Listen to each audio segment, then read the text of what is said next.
오늘도 우리 다음교회 함께 하신 여러분들을 환영하고 사랑하고 축복합니다. 우리 옆 사람에게 인사합시다. 반갑습니다. 환영합니다. 사랑합니다. 반갑습니다. 네, 오늘은 또 비가 또 많이 오네요. 네.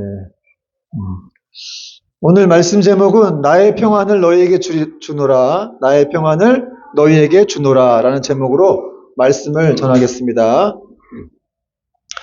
주님께서는 십자가를 지시기 전에 제 아들한테 몇 가지를 당부하셨어요. 혹시 기억나시는 분들이 있습니까? 지난주 설교, 주님이 십자가 지시기 전에 고별 설교를 하시면서 몇 가지를 당부하셨는데, 첫 번째는 근심하지 말라. 근심하지 말라. 내가 떠나가지만 너희는 근심하지 말라. 하나님을 믿으니 나를 믿어라. 이런 말씀하셨습니다. 그러므로 이 말씀은 제 아들에게만 주신 말씀이 아니라 우리에게도 주시는 그런 말씀인 줄 믿으시기 바랍니다. 사실 명령형으로 쓰였어요. 근심하면 안 된다는 거예요. 어떤 일이 있어도 근심하지 말라. 근데 사실 여러분 근심하지 말라 그래도 근심하게 되기도 하죠. 근심이 되는 걸 어떡하겠어요. 근심이 되기도 합니다. 그래서 근심하지 않게 하는 방법이 있긴 있어요.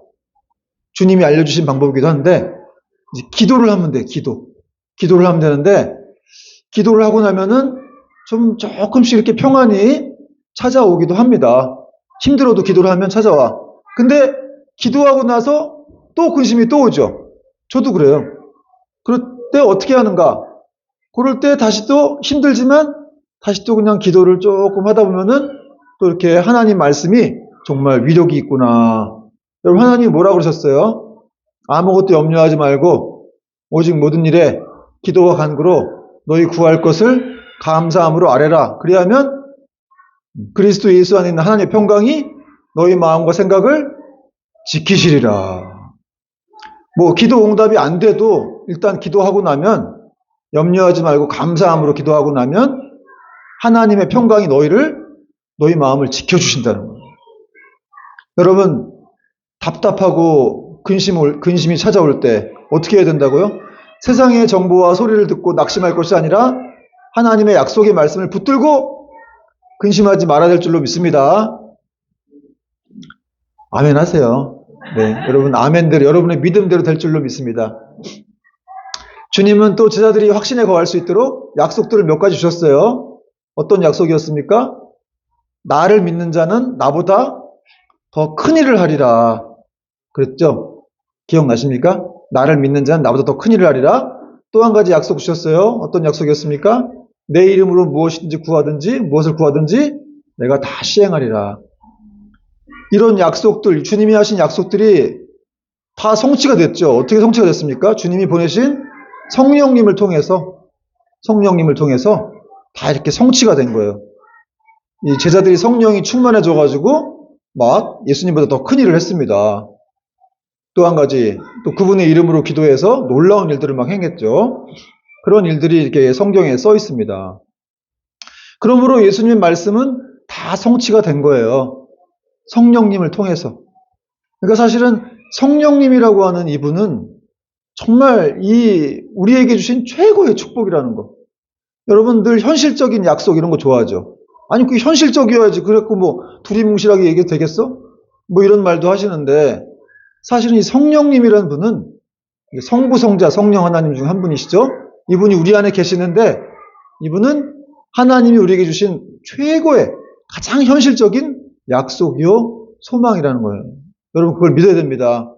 자, 이제 주님이 막 이런 얘기들을 하시는데 갑자기 이제 유다라는 제자가 예수님한테 이렇게 또 질문을 합니다. 22절에 보니까 가롯인 아닌 유다가 이르되 주여 어찌하여 자기를 우리에게 나타내시고 세상에는 아니하려 하시나이까. 유다라는 제자인데, 유다라는 제자는 누가 있어요? 예수님 제자 중에? 가롯 유다가 있죠. 근데 이 사람은 여기 보니까 22절 보니까 가롯이 아닌 유다라고 그랬어요. 성경이 친절합니다. 친절해요. 알려주고 있어요. 가롯 유다가 아니라는 거예요. 예수님 제자 중에는 가롯 유다가 있고 또 야고보 형제 중에 유다가 있는데 그 유다를 얘기하는 거예요. 가롯 유다는 예수님 배반했지만 이 유다는 그런 사람 아닙니다. 여러분 이 사람은 이렇게 매도하면 안 돼요. 이 유다라고 그래서 이 사람이 갑자기 아니 주님 주님이 왜 우리한테만 그렇게 메시아의 능력을 보여주시고 세상에는 그렇게 드러내지 않으십니까? 좀 그렇게 대단하시면 세상에 좀 보여주세요. 이렇게 말을 한 것이었어요. 그러니까 이 사람도, 이 유다라는 제자도 사실은 예수님이 이 땅에 왜 오셨는지를 잘 이해가 안 되는 거죠. 모르는 거죠. 십자가에 죽으시러 오셨는데 그냥 어떻든 힘과 권력으로 막 세상을 뒤집어 엎어가지고 메시아 왕국을 이루십시오. 이렇게 지금 부탁을 하는 거예요. 그랬더니 예수님께서 이 유다의 질문을 듣고 조금 그의 질문과는 좀 동떨어진 같은 그런 또 답을 하십니다.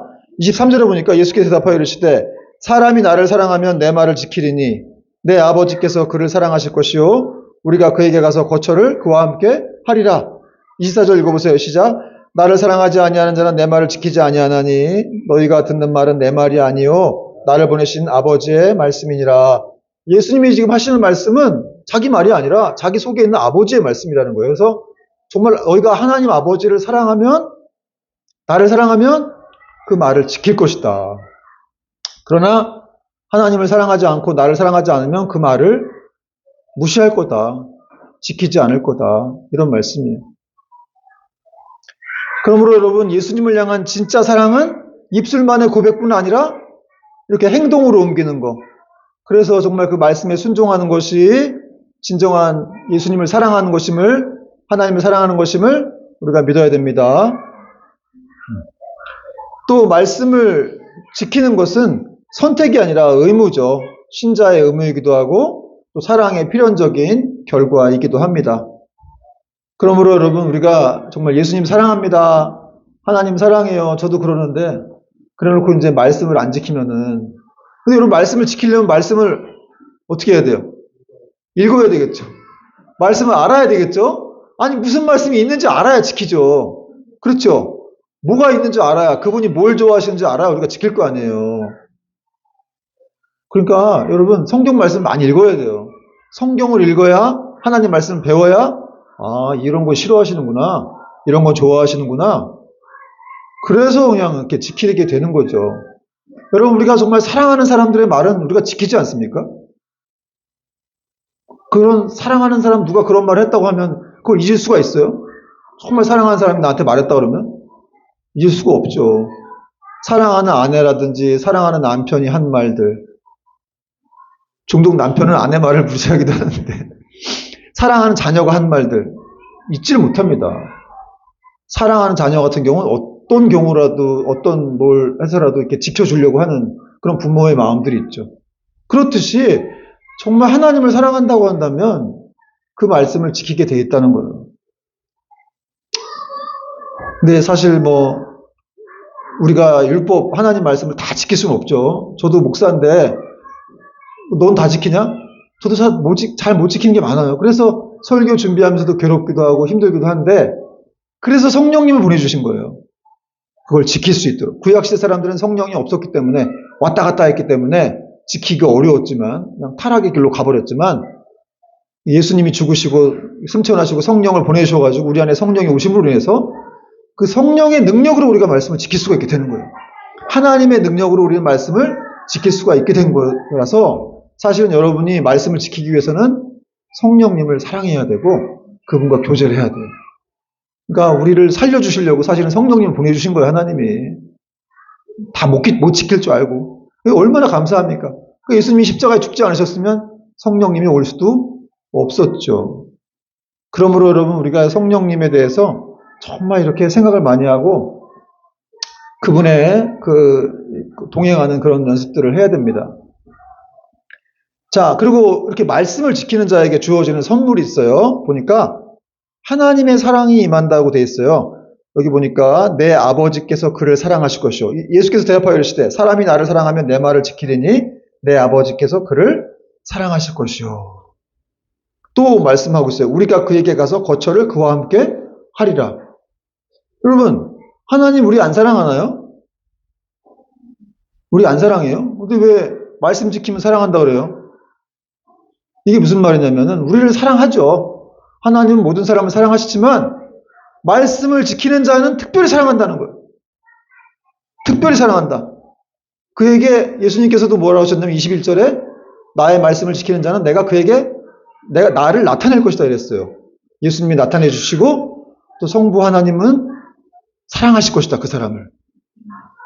또 여기 우리가 그에게 가서, 우리가 누구예요? 성부, 성자, 성령 하나님. 이 삼위 하나님이 그 사람 안에 들어가서 계속 거기서 살겠다는 거예요. 뭐 지금도 성령님 우리 안에 계시긴 하지만 사실 우리가 말씀을 순종할 때는 더 그분이 그냥 돕는 정도가 아니라 우리 삶을 인도하시고 보호하시고 여러분의 자녀를 축복 주시고 막 우리 삶을 막 이렇게 막 그냥 다 이렇게 영화롭게 하신다는 거예요. 그 말씀을 지금 하고 있는 거예요. 말씀을 지키는 것이 이렇게 중요하다. 아브라함 같은 사람이 그런 사람이었죠. 아브라함은 100세에 이삭을 낳았어요. 75세에 부르심 받아가지고 25년 동안 신앙생활을 하다가 이제 100세에 이삭을 낳았는데 하나님 주셨죠. 늦게 주셨어요. 그런데 하나님이 또 그 아들을 바치라고 그랬어요. 또 줘놓고 또 바치라고 하니까 얼마나 또 이 아브라함의 마음이 무너집니까? 아니 그 사랑하는 아들 그 독자인데 바치라고 했는데 아브라함이 어떻게 했어요? 말씀대로 순종을 했습니다. 그럼 모리아산에 올라가서 칼로 아들을 잡으려고 했어요. 진짜로.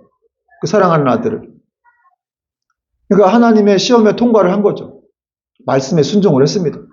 그래서 아브라함은 여러 가지 영적인 축복을 받고 또 세상에서도 복을 받는 믿음의 조상이 되기도 하고 또 그가 복의 통로가 된다고 이제 하나님 말씀해 주셨습니다. 창세기 22장 16절부터 17절 말씀 보니까 여호와께서 이르시기를 내가 나를 가리켜 맹세하노니 네가 이같이 행하여 네 아들 독자도 아끼지 아니하였은즉 내가 네게 복을 주고 네 씨가 크게 번성하여 하늘의 별과 같고 바닷가의 모래와 같게 하리니 네 씨가 그 대적의 성문을 차지하리라. 이 아브라함의 또 후손 씨로 누가 와요? 예수님이 오시는 것이죠. 또 네 씨로 말미암아 천하 만민이 복을 받으리라. 네가 나의 말을 준행하였음이니라. 여러분 하나님 말씀을 지키는 게 이렇게 중요한 거예요. 정말. 그래서 하나님은 그렇게 자기 말을 지키는 사람들에게 더 사랑해 주시고 그 삶을 보살펴 주시고 합니다. 그런 사람에게는 기도 응답도 빠르고 무슨 기도를 하든지 정말 무엇이든지 구하면 다 응답을 주시는 거죠. 그래서 우리가 이런 말씀들을 생각해 볼 때 정말 이렇게 다 지키기는 어렵다 할지라도 정말 하나님 뭐 말씀하신 것들 많죠. 서로 사랑하라. 너희끼리 서로 사랑하라. 내 아내를 사랑하기를 이렇게 예수님이 교회를 사랑하신 것처럼 교회를 위해 죽으신 것처럼 그렇게 사랑하라. 그렇게 말씀하셨고 또 기도하라. 늘 깨어 기도하라. 나를 주야로 묵상하라. 말씀 묵상하라. 또 가난한 자들 도와줘라. 또 착한 행실을 통해서 하나님께 영광을 돌려라. 이런 말씀들이 많이 있어요. 또 선교해라. 전도해라. 나를 전하라. 이런 말씀들 힘들지만 순종할 때 하나님의 축복이 이렇게 막 여러분과 여러분의 가정에 임하게 될 것이고 여러분 안에는 이 말씀을 지키는 자에게 주는 평안이 또 있어요. 참 신기하죠? 그냥 늘 평안해요. 별로 가진 것도 없는데 계속해서 그 평안함을 주십니다. 또 이렇게 주님께서 오늘 무슨 말씀하셨냐면 내가 떠나가면 내가 너에게 성령을 보내주실 것이다. 그리고 성령님이 하시는 일은 두 가지라고 또 이렇게 말씀을 해주셨습니다. 25절과 26절 말씀 보니까 25절, 26절 한번 같이 읽어볼게요. 시작. 내가 아직 너희와 함께 있어서 이 말을 너희에게 하였거니와 보혜사 곧 아버지께서 내 이름으로 보내실 성령 그가 너희에게 모든 것을 가르치고 내가 너희에게 말한 모든 것을 생각나게 하리라. 할렐루야. 여러분 성령님의 이름은 뭐라 그랬죠? 보혜사죠. 보혜사가 이제 헬라어로 파라크레토스라고 하는데 이게 이 뜻이 변호자란 뜻이고 또 조력자, 또 위로자 이런 뜻입니다. 그래서 성령님이 우리 안에 계시면서 우리를 변호해 주시기도 하고 또 우리를 위로해 주시기도 하고 또 도와주시는 그런 분이에요. 물론 예수님에 대해서도 그렇게 하고요. 근데 이 성령님은 진리의 영이세요. 진리의 영이라서 진리만을 증거하십니다. 근데 진리가 뭐냐? 진리가 예수님이에요. 그래서 성령님은 늘 예수님만을 가르치고 예수님만을 증거하는 거예요. 오늘 보니까 성령이 하신 역할이 두 가지가 있다 그랬어요. 첫 번째 하나는 말씀을 가르쳐 주신다. 여러분이 지금 설교를 듣고 있는데 뭐 이해가 안 되는 사람도 있겠지만 또 이해가 잘 되는 사람도 있겠죠. 어쨌든 근데 아예 믿지 않는 분들은 제가 무슨 말씀을 해도 이해가 안 돼요. 답답하기만 하고. 그리고 허무맹랑한 소리처럼 들리죠. 그러나 여러분들은 성령님이 이제 가르쳐 주세요. 말씀을. 가르쳐 줘서 깨닫게 하시는 것이죠. 그렇구나. 그렇구나 하면서 이게 은혜가 되기도 하고 저렇게 살아야 되겠구나 하고 생각이 되기도 합니다. 성령님이 그렇게 말씀을 우리에게 가르쳐 주시는 거예요. 그걸 이제 이 영어로 illumination, 이렇게 성령의 조명이라고 합니다. 성령님이 조명해 주시지 않으면 어떤 사람도, 아무리 높은 권력자도, 박사학위가 100개가 있어도, 아무리 똑똑한 사람도 성경을 읽어도 깨달을 수가 없어요. 그냥 이소부화처럼 들려. 성경 읽어도. 그러나 아무리 가난하고 아무리 없는 사람도 성령이 있는 사람은, 성령이 가르치는 사람은 그 사람은 성경이 깨달아집니다. 그리고 더 지혜로워요. 여러분 뭐 IQ가 150이고 200이고 예수가 없다. 무슨 소용이에요? 그런 사람 머리만 좋지. 인간적으로 세상적으로 머리만 좋은 사람이 뭐 잘못해서 범죄만 저지를 뿐이지. 예수가 없는 사람이 뭐 성령님이 없는 사람이 그 무슨 소용이 있냔 말이에요. 제어가 없는데 제어가. 여러분 자동차 타고 가다가 브레이크가 없다고 생각해봐요. 끝장나는 겁니다. 제가 속도를 좀 내고 싶어가지고 이렇게 막 고속도로에서 막 어떤 때 막 밟을 때가 있는데 갑자기 막 죄송해요. 하여튼 많이 속도를 냈는데 갑자기 브레이크가 이렇게 막 안 드는 거예요, 갑자기. 그래가지고 예전에 한번 너무 놀래가지고 이게 허공을 치는 듯이 이런 느낌을 받아서 막 계속 막 하나님 살려주세요 막 기도하면서 다시는 속도 안 낼게요 막 기도하면서 이제 어떻게 멈췄는데 그 생각이 들더라고요. 이게 스톱이라는 게 없으면, 브레이크라는 게 없으면 얼마나 이 인생 자체가 황량해지고 이게 멸망의 길로 가는 것일까. 여러분 자동차에 브레이크가 있어서 사는 것처럼 우리 인생에 성령님이 계시기 때문에, 말씀이 있기 때문에 우리 인생을 멈추라 그러면 멈추기도 하고 다시 또 돌아가서 다른 길로 가기도 하고 생명의 길로 가기도 하고 그러는 겁니다. 이렇게 성령님은 우리에게 말씀을 가르쳐 주세요. 또 한 가지 성령님이 하시는 역할은 우리에게 말씀을 기억나게 하신다. 기억나게 하신다. 그러니까 이게 계속해서 원어로 보면 계속해서 깨닫게 하신다. 계속해서 기억나게 하신다 이런 뜻입니다. 그러니까 성령님이 안에 계신 사람들은 말씀이 기억나요. 근데 말씀을 배우는 사람은 더 많이 기억나겠죠. 그래서 제자들도 사실은 지금만 해도 예수님 말씀이 무슨 말씀인지 못 깨달았는데 나중에 이제 오순절 이후에 성령을 받고 나서 이 사람들이 주님 말씀을 깨닫습니다. 그리고 이제 종교 지도자들도 그렇게 무서워하더니 나중에 성령 받고 나서 그들 앞에 가서도 담대하게 말씀을 증거하죠. 깨달은 말씀을 가지고. 예수님께서 그런 말씀하셨어요. 돌아가시기 전에 너희가 공회 앞에서 나를 증언할 일이 있을 때 신문을 받을 때 겁내지 마라. 내가 너희와 함께 할 것이다. 내가 너희를 생각나게 할 것이다. 이런 말씀하신 적이 있는데 정말 그 말씀대로 성령이 오셔서 성취가 돼서 제 아들도 담대해졌습니다. 그러니까 여러분 정말 이렇게 성령님이 하시는 역할이 얼마나 큰지 몰라요. 그런데 안타까운 거는 사실은 뭐 우리 장로교도 그렇고 저도 장로교지만 성령님에 대해서 좀 이렇게 뭐 성령님 얘기하면 좀 신비스럽게 너무 생각을 한다는 거다. 좀 이상하게 좀 그렇게 생각하시는 분들도 일부 그런 분들이 있어요. 그래서 성령님 얘기하면 무슨 성령님 성령을 무시해버리는 거죠. 성령님에 대해서 생각을 안 하다 보니까. 그리고 성령님과 동행하지도 않고 사실 우리 안에 계시는데 그분을 통해서 우리가 살고 있는데 그런 일들이 일어난다는 거예요. 성령님이 이렇게 중요한데. 어쨌든 우리는 뭐 그분을 무시하든 뭐 어쨌든 그분과 동행하든 우리는 그래서 성령님과 살고 있는데 믿지 않는 사람들은 성령님이 안 계시기 때문에 그 사람들은 보호자가 없어요. 그냥 멸망의 길로 치닫고 있는 거예요. 지금 아무리 떵떵거리고 잘 살아도 그 안에 성령님이 없는 사람들은 다 이렇게 지옥길로 가는 것이기 때문에 너무너무 불쌍한 것이죠. 그래서 영적인 고아라고 할 수가 있어요. 인간적으로 똑똑한 거, 세상적으로 똑똑한 거, 아무 소용 없습니다. 여러분, 예수님으로 인해서 똑똑한 것이 최고인 줄 믿으시기 바랍니다. 그러나 이 성령님은 우리와 함께 하시기 때문에 우리에게 말씀을 가르쳐 주시기도 하고 깨닫게 하시기도 하고 그래요. 제가 요 몇 주간 참 힘들었습니다. 저희 집, 전셋집을 다시 재계약을 해야 돼가지고 제가 참, 근데 이제 은행에서 이제 2년마다 대출을 다시 또 이렇게 받아야 되는 상황인 건데 그 집값이 떨어지니까 전세 계약을 안 해준다는, 대출을 더 연장을 안 해준다는 거예요. 왜냐면 이제 전세 계약을 좀 더 가격을 확 내려가지고 그렇게 계약을 맺지 않으면 대출이 안 된다. 그렇게 얘기를 해가지고 제가 막 그냥 걱정이 되고 막 고민이 되더라고요. 그래서 어떻게 해야 되나 해서 주인 집에 전화를 했더니 주인이 전화를 받으셨는데 굉장히 좀 착하신 분인데 아주 숨이 뭐 이렇게 굉장히 좀 이렇게 거칠게 쓰는 그런 것들이 느껴졌어요. 그래서 쉽지 않겠다. 이게 몇 천만 원을 내려가지고 계약한다는 자체가 그분 입장에서 얼마나 힘들까. 그래서 막 마음이 힘들고 조금 어려워가지고 제가 이제 교회 와서 기도를 했습니다. 기도를 하는데 하나님이 그런 말씀들을 주시는 거예요. 정말 그동안 생각하지 못했던 말씀들인데 에베네셀의 하나님, 여호와 이레의 하나님이 다 이렇게 생각나게 하시는 거예요. 여러분 에베네셀의 하나님 무슨 뜻이에요? 지금까지 여기까지 인도하신 하나님이고 또 여호와 이레의 하나님은 우리의 미래를 준비하시는 하나님이란 뜻이에요. 그래서 그 말씀이 딱 떠오르면서 그냥 이게 답이 있겠구나라는 생각이 딱 들더라고요.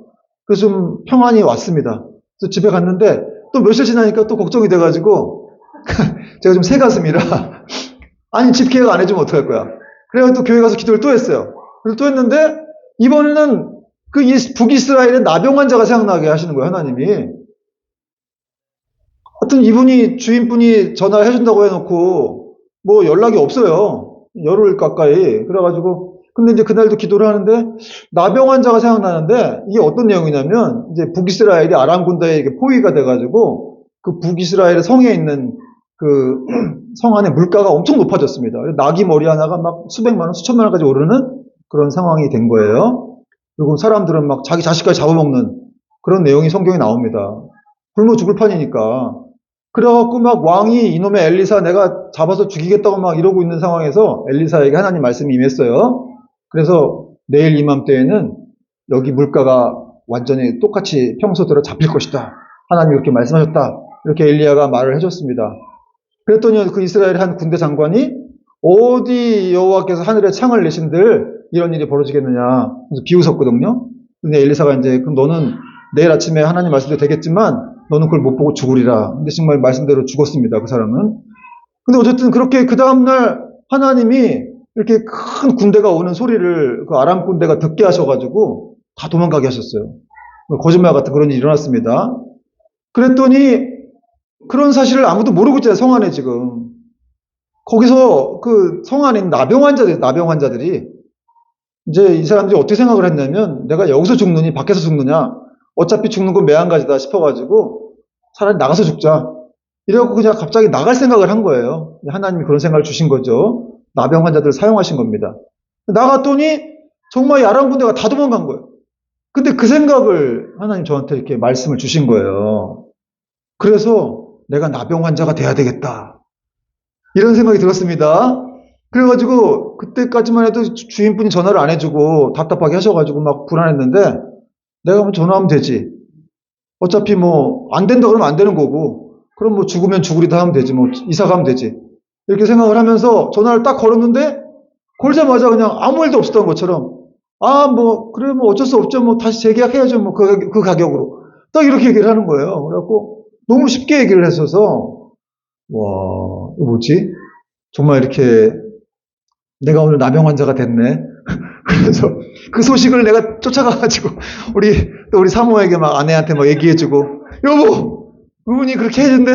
그래서 막 전화하면서 막 제가 이제 막 이렇게 막 그 사람하고 그분하고 통화하면서 이제 그럼 계약을 언제 맺을까요? 다음 주에 이제 계약을 맺기로 한 건데 그래서 뭐 가슴이 막 뛰더라고. 근데 우리 와이프가 이제 뭐 이렇게 가슴이 뛰고 난리냐고 막 이렇게 저를 막 진정시키는 거예요.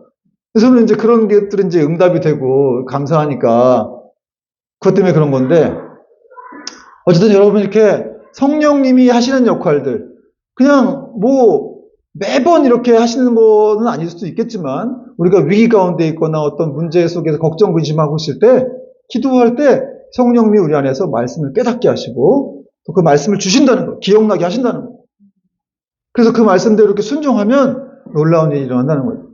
저는 정말 오늘도 설교를 준비하다가 정말 성령님이 이렇게 그렇게 깨닫게 하시고 기억나게 하셔서 내가 그런 은혜를 입었구나라는 것들을 또 알 수 있었습니다.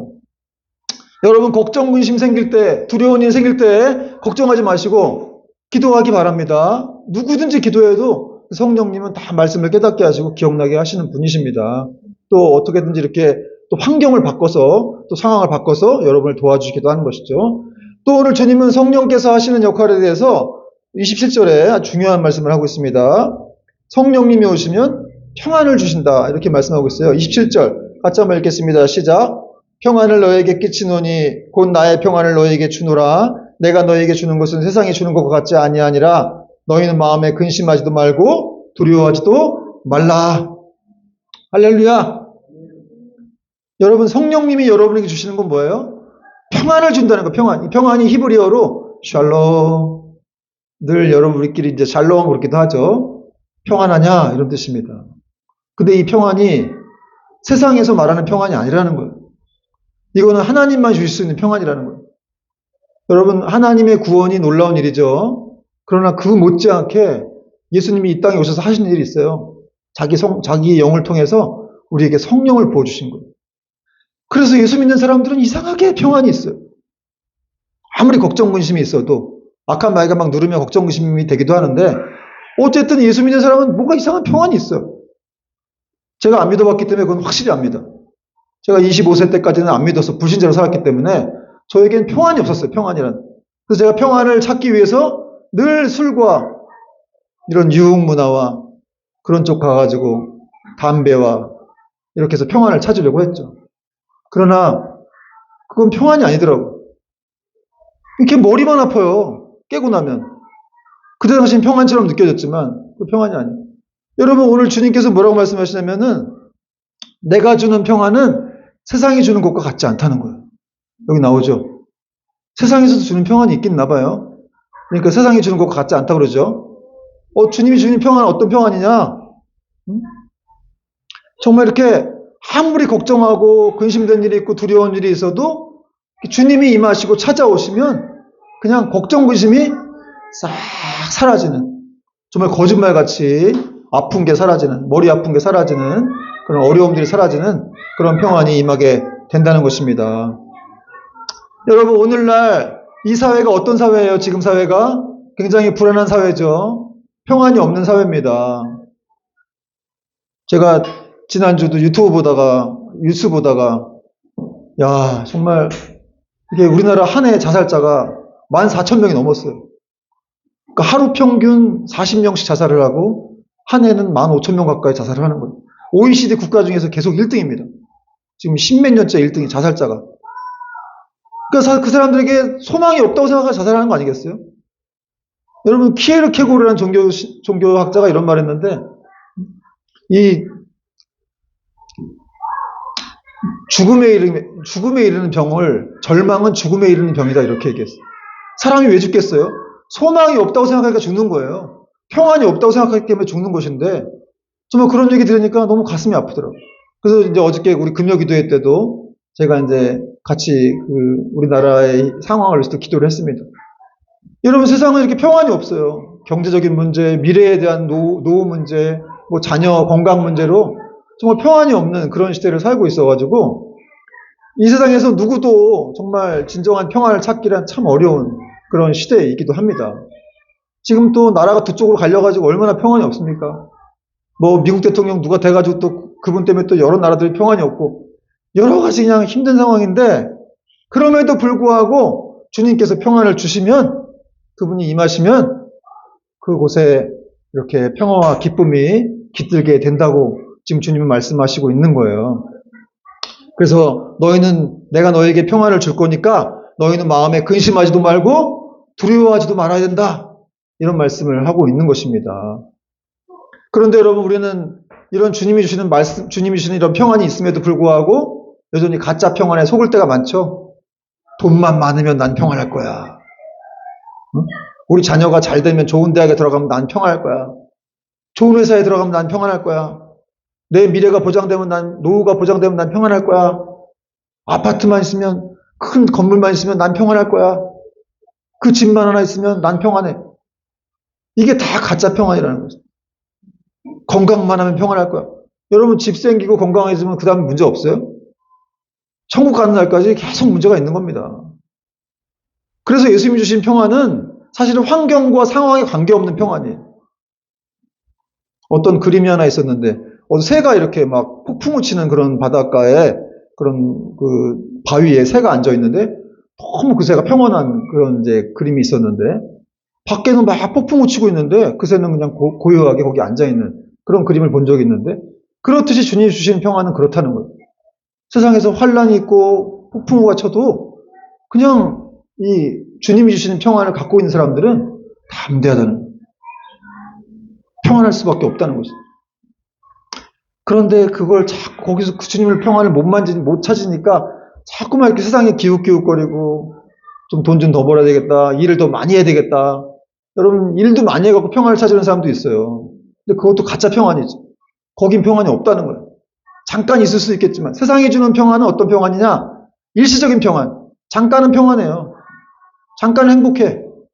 그러나 그게 영원하지가 않기 때문에 또 뭐가 와서 확 쳐버리면 확 흔들려버리는 사상 누각과 같은 모래 위에 지은 성과 같은 오늘 아주 한자하고 나왔습니다. 사상 누각과 같은 갑자기 제가 이런 단어를 쓸 줄 몰랐네요. 설교를 많이 하다 보니까 저도 좀 주워 들은 게 많아가지고 이런 말씀을 했습니다. 여러분 모래 위에 지은 집 같은 성과 같은 그런 식의 삶을 살아간다는 거죠. 마지막으로 제가 예화 하나 드리고 마치겠습니다. 여러분 내 평생에 가는 길 우리가 설교 후에 부를 건데 내 평생에 가는 길이라는 찬송가가 있어요. 이 곡을 작사한 분이 이제 호라시오 스페포드라는 사람이에요. 호라시오 스페포드 1871년대에 살았던 사람인데 이 1871년 미국의 시카고에 대화재가 나가지고 이 스페포드가 이 사람이 변호사기도 하고 교수기도 했던 상류층 사람이었는데 재산을 다 잃어버린 거예요. 시카고의 대화재로. 이 당시에 엄청나게 많은 그 불길이 일어나가지고 다 이게 막 전소가 되고 했었습니다. 그 상황에서 이제 자기 아내와 아이들이 4명 있는데 이 아이들을 좀 위로하는 차원에서 이제 여행을 보냈어요. 큰 유람선을 타고 이렇게 미국에서 영국으로 여행을 보냈는데 근데 그 대서양을 건너가고 있는 중간에 뱃길에 부딪혔어요. 바다가 그렇게 넓은데도 뱃길에 부딪히는 일들이 있는 것 같아요. 뭐 비행기도 부딪히기도 하니까. 뱃길에 부딪혀서 그냥 수장이 돼버렸습니다. 그래서 자기 아내만 구사일생으로 살고 내 아이가 다 죽은 거예요. 이게 실화입니다.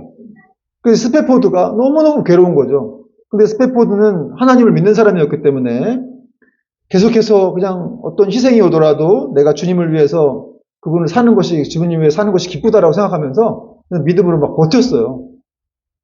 그리고 계속해서 자기 믿음을 가진 것들을 이렇게 활용하려고 했는데, 그리고 이제 어느 날 이렇게 자기 딸들이 수장되어 있는 그곳을 자기 아내와 함께 그 배를 타고 다시 이제 건너가고 있는데, 갑자기 대서양 한가운데에서 막 큰 슬픔이 이 스페포드에게 밀려왔습니다. 그러면서 막 그날 밤에 잠이 안 오는 거예요. 내가 하나님을 이렇게 사랑하고 있는데 왜 하나님은 나한테 이렇게까지 고통을 주시는 것인가? 내 자녀를 다 데려가시면 난 어떻게 합니까? 그리고 막 슬피 울었어요. 막 울부짖었습니다. 하나님 도대체 어디 계십니까? 근데 그날 밤에 이제 성령님이 임하신 거예요. 이 스페포드에게 성령님이 임하셔가지고 저렇게 막 평안함을 주시더라고요. 세상에 줄 수 없는 평안함. 그 기쁨과 평강을 이게 밀물듯이 막 이렇게 밀려온다는 거예요. 저도 이런 거를 30년 전에 한번 경험해 본 적이 있는데, 그러니까 이 안에 있는 어두움과 이런 걱정, 근심이 끼어들 틈이 없어요. 다 밀려나가기 때문에. 그런 평안이 이 스페포드에게 왔습니다. 그래서 갑자기 하나님을 찬송하게 된 거예요. 그러고 나서 이제 이 사람이 지은 시가 바로 내 평생에 가는 길이라는 찬송가의 찬송가의 시예요. 이 가사가 이렇게 되어 있죠. 내 평생에 가는 길 순탄하며 늘 잔잔한 강 같든지 큰 풍파로 무섭고 어렵든지 나의 영혼은 늘 편하다. 내 영혼은 평안해. 내 평생에 가는 길 순탄하며 늘 잔잔한 강 같은지 큰 풍파로 무섭고 어렵든지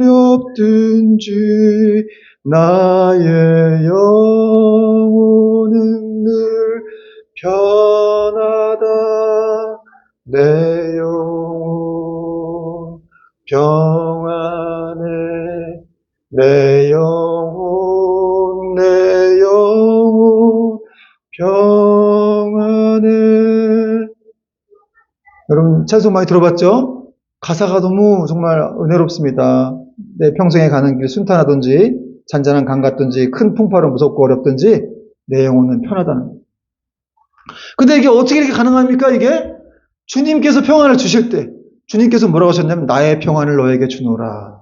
오늘 말씀 제목이 뭐예요? 나의 평안을 너에게 주노라. 여러분 주님은 우리에게 평안을 주시고자 하시는 분이에요.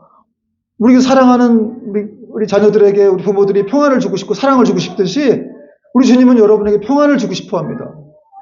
뭐 벌을 주고 싶어 하시는 분이 아니에요. 누가 자녀에게 벌을 주고 싶어 하고 뭐 독을 주고 싶어 합니까? 그들이 떡을 달라 하면 떡을 주고 더 좋은 걸 주는 게 부모의 마음이죠.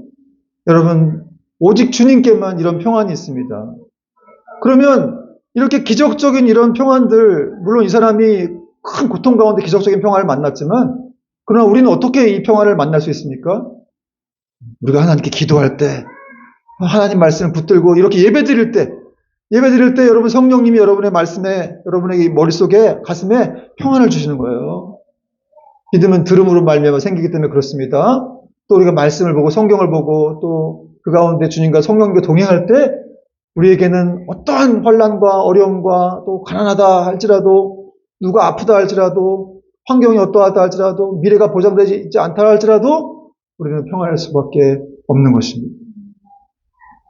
여러분 이 평안을 오늘 주님 말씀하십니다. 평안을 너에게 끼치노니 나의 평안을 너에게 주노라. 여러분 이 평안을 가지고 또 한 주간도 잘 승리할 수 있기를 주님의 이름으로 축원드립니다. 아멘. 찬양하겠습니다.